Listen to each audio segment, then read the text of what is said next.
Astroprognoza za februar 2026. Vodolija, znak i podznak, savet. Ne zaboravite da je univerzum uvek na vašoj strani. Početak meseca počinje u vašem stilu. Tražite istinu tamo gde se dugo ćutalo u sferi odnosa. Čak i ako niste spremni, istina će naći put do vas, bolela ili ne. Naravno, vi ćete to profiltrirati kroz odbranit ćete se važnijim poslovima, ali dokle ćete da odlažete akcije? To će se direktno manifestovati na atmosferu u domu i doneti izvesnu nestabilnost ili promenu.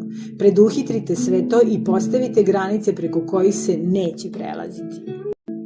Februar je krenuo burno samo zato da vas natera da donesete odluke u vezi vas, ne drugih ljudi koji ćete ispoštovati. Najbolje bi bilo da se povučete i delujete iz mirnog stanja, ne iz afekta. Međutim, ako ipak preko toga pređete, sačekat će vas baš vaš uran i naterati da zbog nekih drugih okolnosti neopozivo delujete.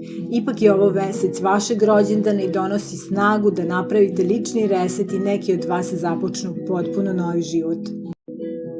Kraj meseca vas primorava da malo ozbiljnije povedete računa o svojim finansijama. Ceo mesec vas je uzdrmao i neophodno je da se povučete malo u sebe, opustite na moment i samo potražite tišinu. Ljudi će vas provocirati i dalje, ali ne dajte se. Ključ je da bez obzira na sve znate što želite i budite sebi prioritet.